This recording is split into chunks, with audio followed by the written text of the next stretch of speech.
Dr. Bilsker has been focused on men's psychological health for almost a decade.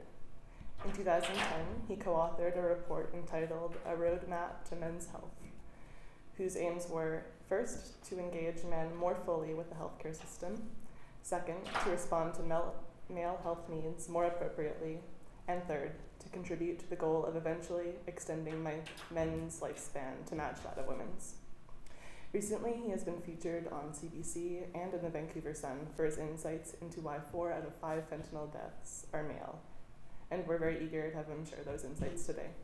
So please join me in welcoming Dr. Dan Bilsker.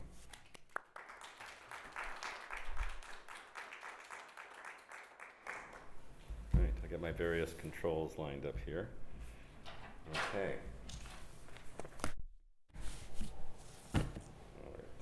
So the background that was briefly mentioned is that I'm a psychologist and I've been doing the psychology game for a long time. I spent 25 years working in the emergency psychiatry unit at VGH and doing psychotherapy as well through most of that time. And then I had that men's health report in 2010 that really engaged me with some of the issues that are specific to men, that relate to men's health. It really got me thinking, got me very engaged with these issues because some of the discrepancies related to men's health are quite startling and they're unexpected. Having spent all those decades working in emergency psychiatry and dealing every single day with suicidal people, it's just totally a normal conversation to be having. Why were you thinking of killing yourself? How close did you come? And so forth. And all that time, the issue, the reality that 80% of the suicide deaths are male never really emerged. We didn't really talk about the difference in men and women in terms of our programs, our services, the needs we were seeing, what we were doing, the kind of crises we were encountering, kind of never came up as an issue, which is an extraordinary thing to observe. It should have been something quite incredible and quite important to us, but it was taken for granted. It's just kind of assumed men die before women. That's how it is. They have one writer said, a kill switch. This is false. They do not have a kill switch. There is no intrinsic reason why men kill themselves far more often than women. It needs explanation, it needs understanding, it needs response. It's not to be taken for granted. So let me talk about this latest crisis. Did that work? Yes, that worked. So the fentanyl crisis has emerged. It seemed to come from nowhere, but it's emerged very quickly into the public consciousness. It has caught the attention of the country as people began asking, why is this happening? What kind of crisis is this? Where did it come from? Why have we been blindsided by it? What's going on? And in fact, the policymakers, researchers, and clinicians so far have not very much to say. They don't really know a lot about this. They're not quite sure where it came from, why it's happening so dramatically now, or what we should do about it. The answers are very partial, very limited, very tentative, and we're just at the beginning of trying to figure this out. It also feels like one of those science fiction movies where you don't have a lot of time to figure out what the aliens want from you before they blow up your planet. In the movies, it always seems to work out. Someone with about 5 hours to spare figures it out and does something wonderful or communicates with them or so forth. But here, it's moving along pretty fast, and it's kind of freaking people out, as it might. So here's one clue. One clue is that 80% of the deaths by fentanyl overdose are men. That's something, again, that wasn't noticed. It's just sort of, it's there in the data, but hiding in plain sight, which is a characteristic of a lot of males, psychology and male health. It kind of hides right there in front of you. It's not seen as critical, but it's actually quite a dramatic pattern. And the question is why? Why would 80% of those deaths be men? How does that relate to helping us understand what this crisis is, what's happening here, and what we should do about it?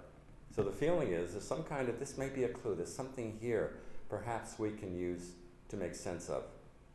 Now, what I'm not going to do is explain what's happening, what we should do about it, because I haven't gone that far with it, but I am beginning to grab that aspect of it. So I'm going to talk about what I've thought about, what I've learned about men's health, men's mental health, and so forth, and see how that might give us some clues or some directions towards understanding this whole fentanyl overdose crisis. Overall, I think that this F crisis, as I call it, can well be seen in terms of men's psychological suffering. How men cope with this suffering, how their coping fails, and what happens then. So that's a thing that to me ties together these different areas I will be looking at. And this is how I see that the 4 areas I'll be talking about that seem to tie in this kind of interesting, complex way that perhaps Hercule Poirot would really understand immediately looking at it. But they're clues. So the areas I'm going to talk about are suicide, men's suicide in particular, coping with psychological pain, how men cope, not very effectively, with psychological suffering, how they're taught to cope. Also pain, physical, psychological pain caused by workplace injury. I think that may turn out to be one of the vectors of some importance in this whole issue. And alcohol use, which I'm convinced is critical to understand to make sense of it. Alcohol abuse, alcohol overuse, alcohol damage is very much a male problem. It's primarily a male problem. It's something that's taken for granted about men.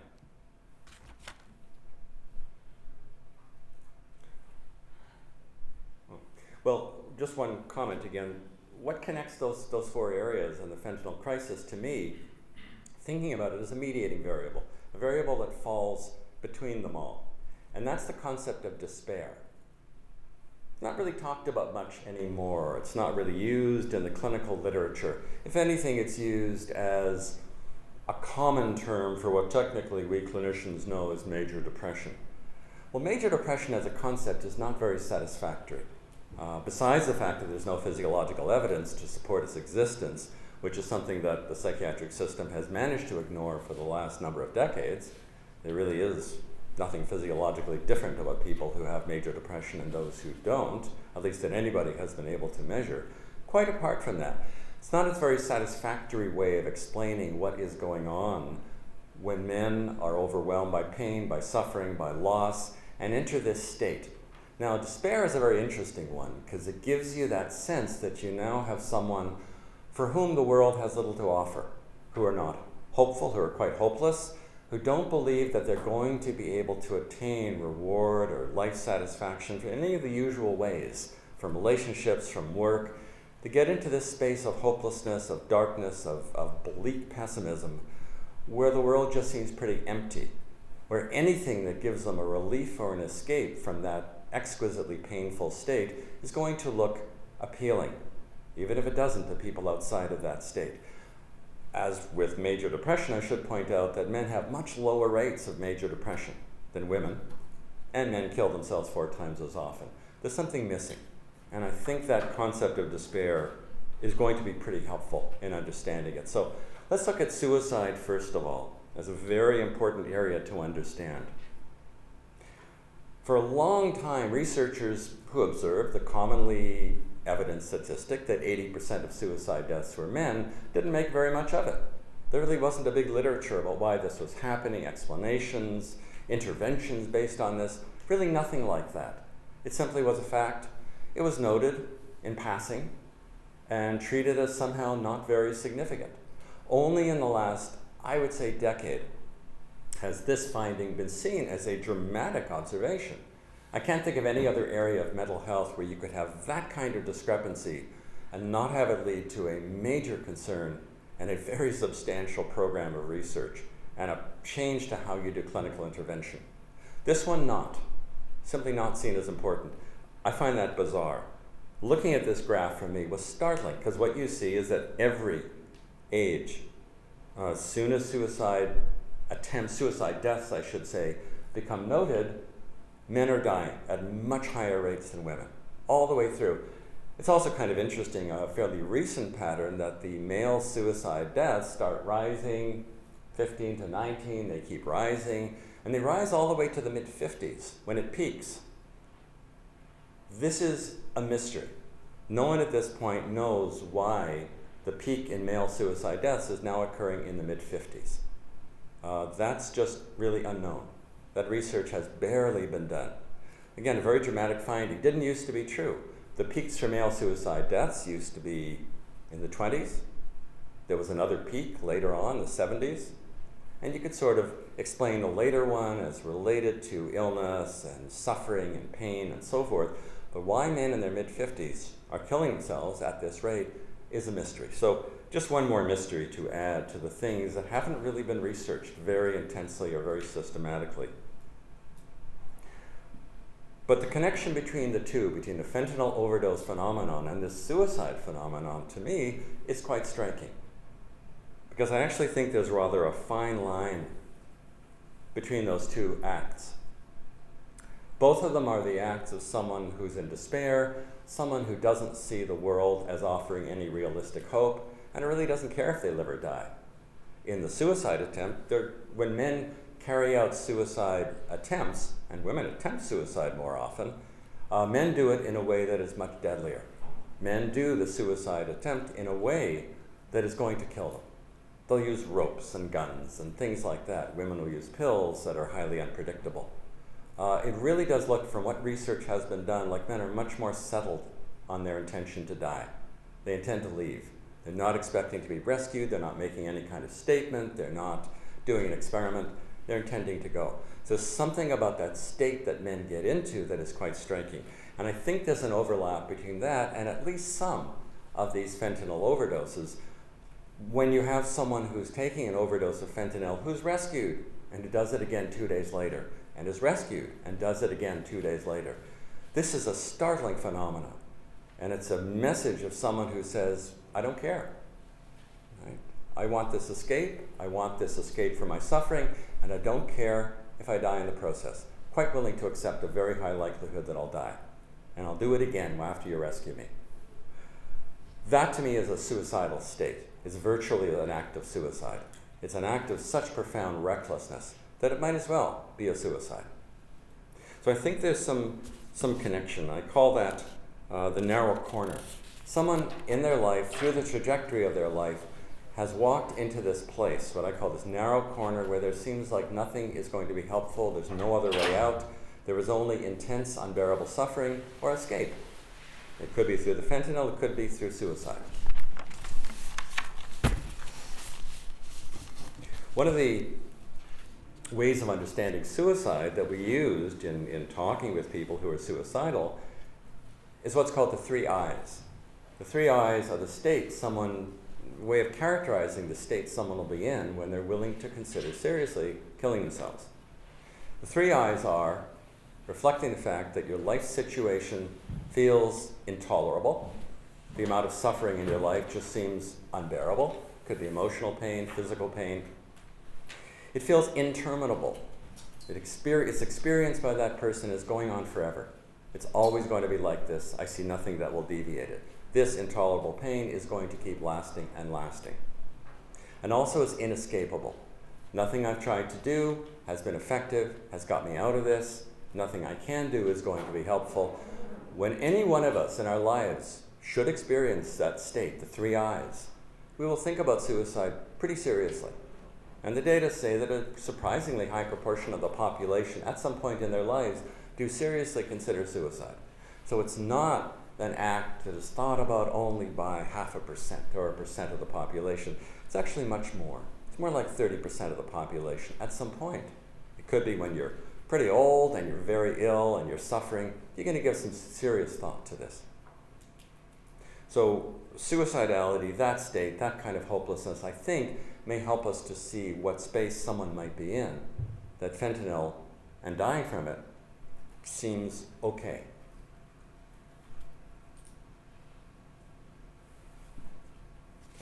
Something else I think is quite relevant when you talk about men and psychological suffering is how men cope with psychological pain, how they cope with psychological suffering. And it's not just that men have some biological tendency to cope in a certain way. There may be some biological disposition towards coping. I don't think anyone's really demonstrated that. But we do have strong social and cultural influences on who men perceive themselves to be, what behavior they perceive, understand to be acceptable, to be meritorious, to be the way you're supposed to enact being male. And the way we teach men to cope with psychological pain and suffering, I think, are very, very problematic.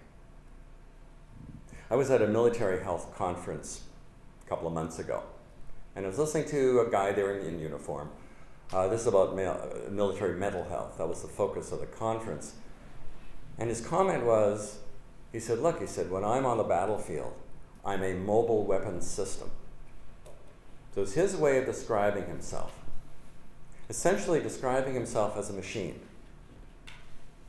And I can sort of understand how that might be a way of thinking about yourself when you're actually in that insane situation of a battlefield and having to function despite the overwhelming madness of the whole thing. You've got to keep functioning. But they get in big trouble when they come home. When soldiers come home and they view themselves as a machine. Machines don't complain. You do not complain. You do not share your distress. You do not even try to change the things causing you distress. You accept it. You just do it. You don't feel. You don't express. You just are a machine. And it may well be that when you're on a battlefield, or if you're a firefighter in the midst of responding to a fire, functioning as a machine might kind of work. But it doesn't work very well when your shift is over. It doesn't work very well when you come home to your family. And it really does look like that kind of way of coping has been extremely damaging to soldiers and helps, I think, to account for the intensity of the PTSD, the suicidality, the alcoholism, the family breakdown, all those things that we've been hearing so much about in terms of longer-term impacts of having been through the military system, of having been on the battlefield. The same kind of observations have been made about firefighters and paramedics and various other groups who are within that kind of model. And I think it extends to men in general.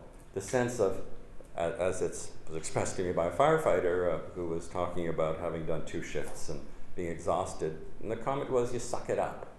That's the theme that runs through so many of these traditionally masculine identified occupations. And I think runs through a lot of men's way of looking at the world. You suck it up. You do what you have to do, you fulfill your responsibility, you do the mission that's been given to you. You don't complain, you don't talk about it, you don't vent about it, you don't necessarily try to change it, you just do it.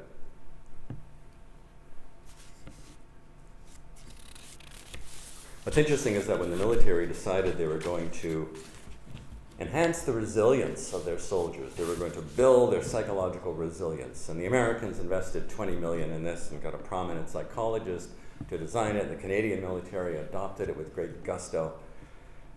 The Road to Mental Readiness program. I went to a presentation, series of them, about this program to enhance soldiers' resilience, and I thought, naively, foolishly, that what they were doing was trying to make them more psychologically resilient so that when they came back to their lives, they wouldn't be so amenable and vulnerable to PTSD and alcohol abuse and suicide and so forth. Well, that was naive. The interpretation that was really taken by the training is we want to make them better able to not break down in the battlefield. We want to make them more resilient there. And the kind of training they do, tactical breathing and positive visualization, to me, is designed to make them more effective machines. So to me, it's a kind of resilience training that I believe will increase their vulnerability when they come back into real life. Of course, soldiers often experience the other side as real life. It gets very complicated and very confusing. But we, of course, are recognizing that just sucking it up and being a machine doesn't always work, so there's always another option that men are given as a way to cope with psychological suffering. A study was done where they asked men, how would you deal with, say, the breakdown of a relationship or something that was very emotionally stressful for you? And the number one answer was, I will increase my alcohol intake. I will drink more. And I do believe that's been part of the myth of masculinity, that this is what you do. When things are really, really hard, you're having trouble coping, you just have to drink more. That's your way of dealing. And I think that's been a social message. It's not just some aberrant man who kind of misunderstand and get the message wrong. I think that's been a social message. Just as we live in a society that does strongly encourage people to drink too much, except when they're driving. It's the only exception we make. Otherwise, there's a considerable amount of social encouragement to use alcohol a lot and to use it hazardously. Happy hour. What a great invention. Cheap alcohol to encourage people to drink more. So apart from all the huge damage, but the damage is really largely focused on men. So there we have the rates of alcohol abuse and dependence, right? The men who clearly are at that higher level, the 2, 3, 4% of the population level in terms of the damage they're experiencing because of alcohol, the patterns they're going through. About 15, 20% of men are hazardous alcohol users. So they're using at a level that is going to cause them some very significant health problems. They don't get classified, all 15, 20% are not classified as alcoholics or alcohol dependent, but there is a much wider range who are classified as hazardous alcohol users. And when I have clients who are using alcohol to calm down at the end of the day, dealing with their anxiety by having 5 or 6 drinks in the evening, and I say, you are going to pay the dues for this, not right away. In about 10 years, you're going to start getting a wide range of physical problems. You're going to get the GI problems, you're going to get the cardiac issues, you're going to get the other kinds of irritations that alcohol causes because you're drinking a solvent. And you're having 5 glasses of solvent every night. And what is solvent? It just does what it does. Solvent very happily goes through your body, dissolving your tissues. And it doesn't care if the tissues are in your frontal lobes or your stomach or your esophagus. That's just what it does. So the reality is we are teaching men to manage psychological suffering by consuming a very dangerous drug. Probably the most dangerous drug we've got, though I guess fentanyl's now giving it a run for its money. A very terrible thing to do to an entire gender. To say, you deal with your psychological suffering, you get together with your buds, and all of your social exchange and all of your soothing and everything you get should come in conjunction or directly through this ridiculously dangerous drug. Pretty nuts. I was walking through the grounds of VGH one evening, and I happened to be walking with the physician who was CEO at that point, who was running the damn thing. And he looked around musingly. He said, about 1/5 of these beds are alcohol related, alcohol caused.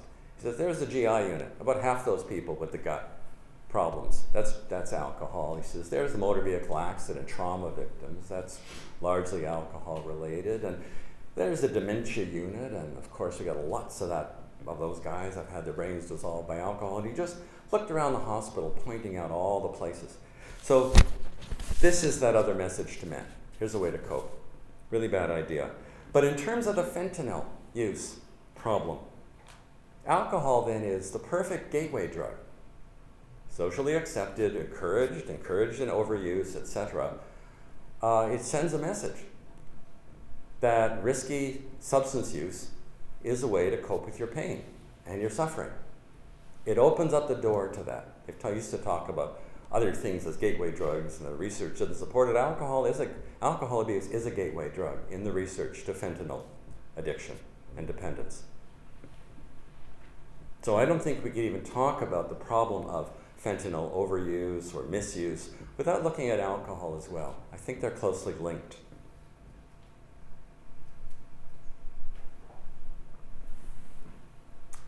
Now, another related area, I believe, is workplace injury. One thing you may not know is that all workplace deaths are men, or to be precise, 97%. Again, something we probably take for granted.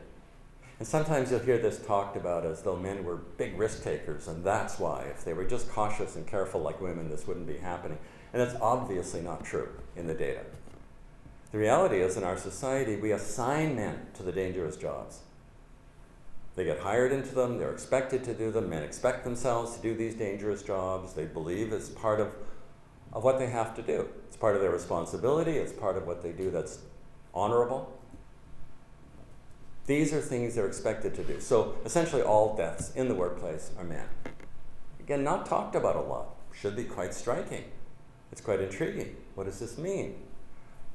Does it imply that perhaps employers in these areas aren't that careful about safety? Are we taking it for granted again? Or is this something that deserves some major focus?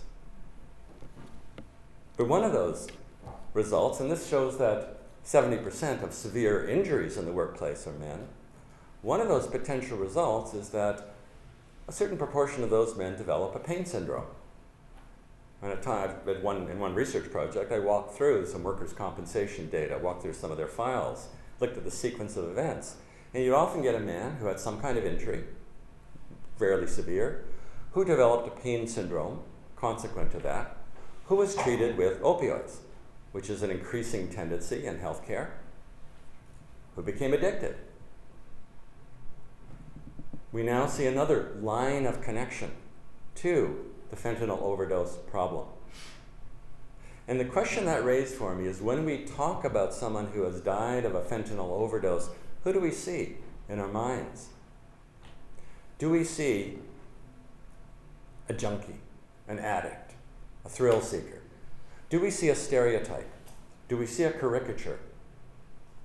Or do we think about who that person was before they became dependent on fentanyl or before they got into that situation? Do we see the actual person behind that? Do we walk it back? Because one of the trajectories you might walk back is a young guy who's working, who gets injured, who becomes dependent on opioids, and down the road becomes the victim of an overdose after perhaps he had essentially slipped away from his life. He's no longer working, may not have any relationships, may not have any hope. People go a long way before they hit what I call that narrow corner much of the time. I think it's one of the trajectories. But it's really important in any of these news stories, 100 people dying a month, to think about who those people might have been before and how they got there. And not to see them in terms of some caricature, which is very much something the media, and we tend to in our society, naturally create caricatures out of people and say, well, he was an addict. That's what happens to addicts. And fail to see the fact that that person once might have been a young guy working at a job that was physically dangerous, and down the road became something different. But in terms of understanding or preventing these patterns, you always have to walk it back. You always have to see where that came from and how it started, because that's where you have your prevention possibility.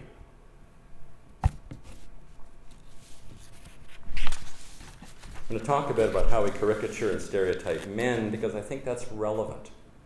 So a study was done. Let's see where I am here. There we go. Study was done asking population about masculinity. What are its features? What's it about? So these are some of the terms that came back, and of course it's a word map, which means that those big ones, those big words, are the ones that were chosen most frequently. And the size of each of the words tells you something about its frequency of selection. And it gives you some sense about how masculinity is seen in general understanding. So you notice that the most frequently endorsed word is strong. The concept that traditional masculinity is about strength, a strong person. Confident, tough. Provider, right? Someone who takes care of others, who provides for a family. Independent. We also have aggressive, rough, dominant, and so forth. Serious. So we have a number of features. Some of them, when you look at them, seem kind of positive. Something like provider. That's a pretty good concept. That's a virtue.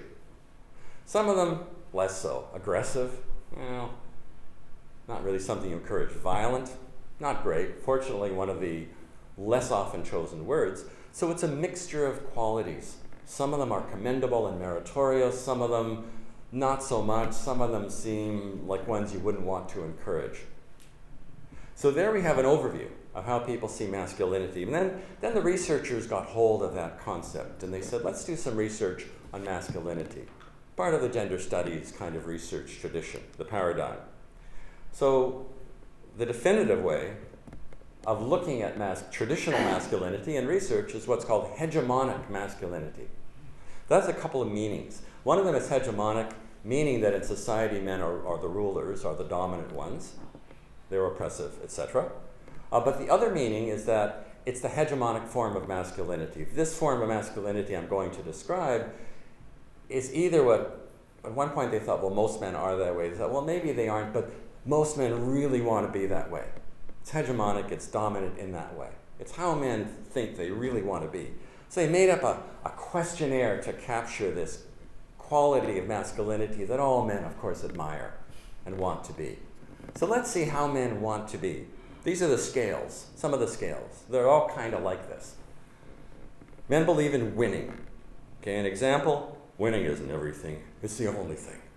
Okay, that's one of those things that is part of the admirable aspects of masculinity that all guys want to have. Here's another one. Violence. Sometimes violent action is necessary. So men see violence and the propensity for violence, or the willingness to be violent, as something that's just an admirable quality of being male. Dominance. I should be in charge. Some of the items refer specifically to dominance over women. Actually, maybe that comes up later. Yeah. Playboy. If I could, I would frequently change sexual partners. Again, in this model, that's what men want to be. That's how they want to be. It's what they admire. Power over women. I love it when men are in charge of women. Right. I've heard of it. I've not experienced it in my life. But disdain for homosexuals. It would be awful if people thought I was gay. So items that refer to a very negative image and a disdainful, superior attitude towards homosexuals. Pursuit of status.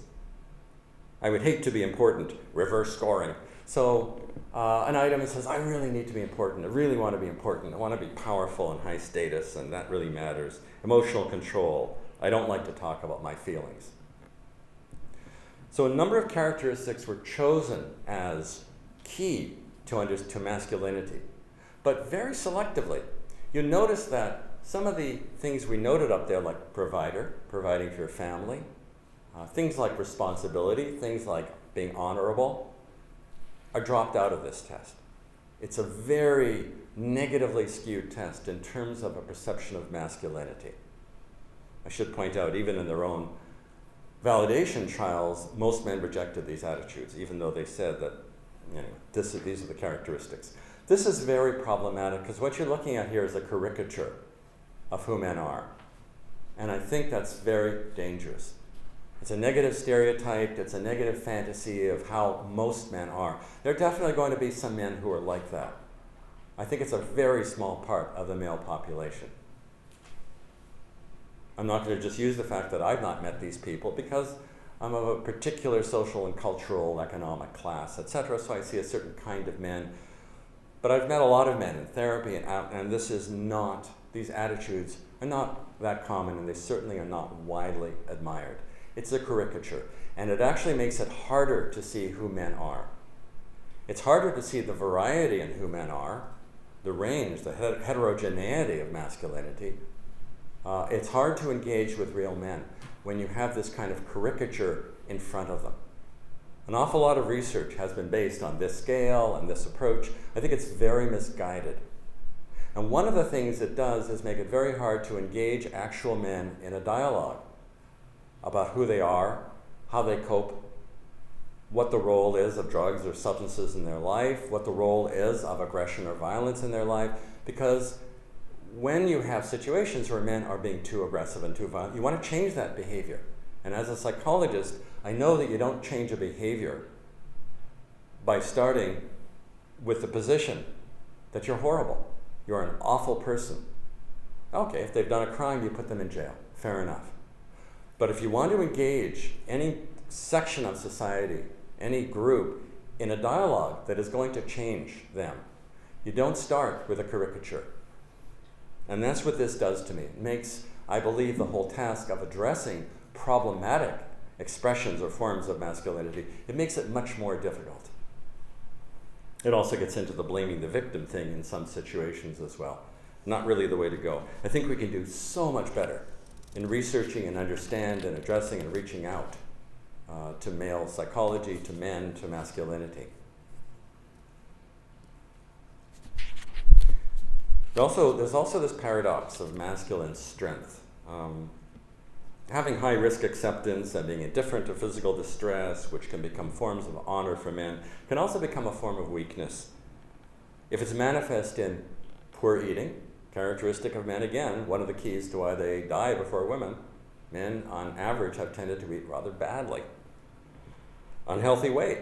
Again, men have a traditional masculinity as a pattern. You're very fit, you exercise a lot in high school and maybe university, and then you don't do anything systematic after that, and you put on all that extra fat, and you get out of shape, and you got your cardiac problems in your 50s. So if men neglect warning signs and don't respond to them and don't take action, strength becomes weakness.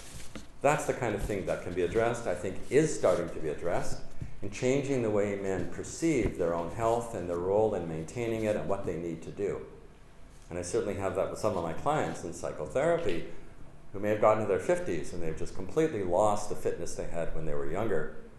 And I'm pointing out to them that if you continue down this path, you'll be looking at cardiac problems in the next 5-6 years. Really not a great way to go. You really can take control of your health.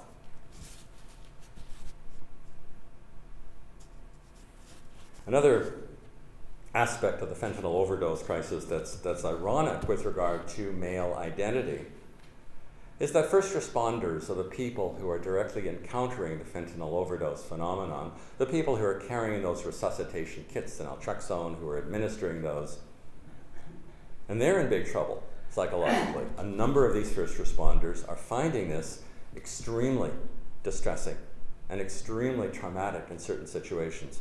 When you go out to a call and you rescue someone, and you get the call again on the same person 2 days later, and you rescue them from death, and it happens again, it creates a crisis. It creates a discrepancy within the mind and the heart of that first responder. First responders are very much bound up with a myth, but a wonderful myth of heroism. I will go in there, I will risk my life, I will do this out of a sense this is the right thing to do, the responsible thing to do, it's my role. I will risk my life to save you.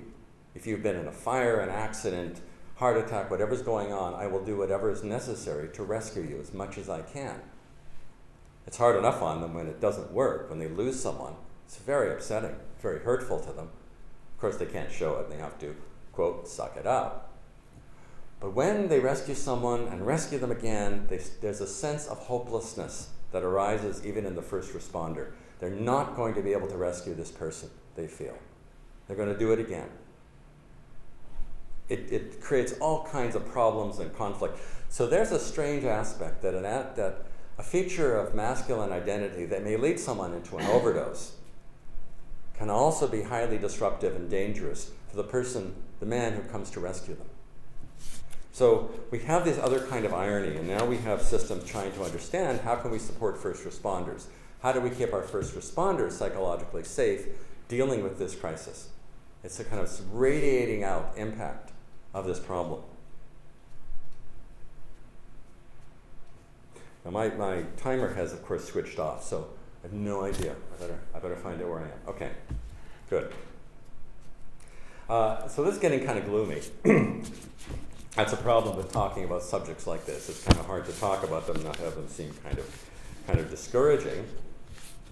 But my approach in therapy and in general is very much a positive psychology one. I have naive optimism about individuals' capacity to change the way they live their lives, to do it better, to find a more meaningful way to live that is more self-protective and so forth.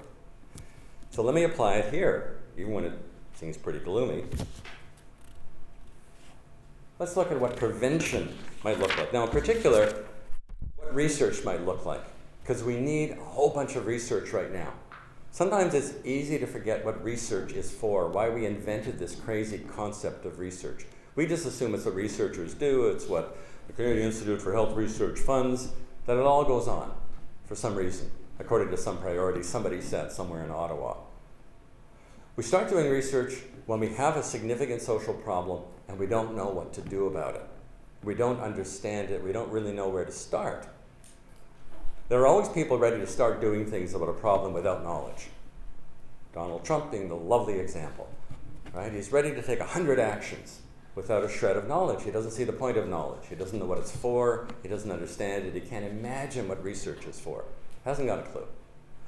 But out here in the real world, we are aware that your actions, your interventions, your prevention is going to be far more effective if you have an idea about the nature and antecedents and patterns of this problem. So in this case, the kind of research that really should be done is trajectory research. What is the trajectory of those people who ended up in that alley taking that overdose, or who ended up at someone's party having just popped some pill they thought was something else and is actually fentanyl and dying from it. How did they get there? What's the trajectory of that happening? That will tell you where intervention is possible. So if I take these 100 a month fentanyl overdose deaths, I would say, fine, we got 1,200 subjects a year. I'm going to go in and study each one of those, and I'm going to find out what the clusters are. What are the underlying patterns?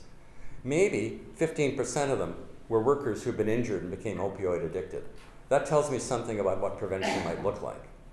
Maybe 20% of them are people just looking for some kind of fun at a party and being slipped fentanyl without their knowledge. I'd like to know what the structure, what the clusters are, what the subgroups, because each of them might have a very different prevention pattern that we need to do, a different intervention. So that's been done with suicide. In certain cases, this is a suicide map I'm showing you of trajectories towards a suicidal act. It's a really great kind of research to do, and it really starts you off in the right place of understanding what the phenomenon is. Here's something else. We know that injured workers have a high propensity to develop significant pain syndrome, and we know that a lot of those people get treated with opioids, including fentanyl and others, and we know that a certain proportion of those people have overdoses. We should be, I think, more proactive. I think we have enough evidence to say there should be a systematic approach to identifying the onset of pain syndrome and opioid dependence in workers, because we owe workers a great deal. We've given them dangerous jobs, the most dangerous jobs, logging, the most dangerous, fishing, probably next, and then heading down to number 5 or 6, which is law enforcement. We've given them these dangerous jobs. We have an obligation to keep them safe. You don't just walk away from someone who's been doing some job for you. I don't want to do logging. I'm not signing up in fishery or in law enforcement or any of the relatively dangerous jobs. I have a nice safe job where my odds of being killed on the job are pretty close to 0. Even in the emergency psych unit. No injuries, nothing. Very comfortable. I owe something to the people who are taking those risks. And so I think we need a systematic program to identify individuals, workers who are injured, who develop these pain syndromes and these opioid addictions, and we need to intervene. We need to have pain management programs, we need to have other kinds of medication management programs, etc. We should be investing in that lavishly, like the Europeans do.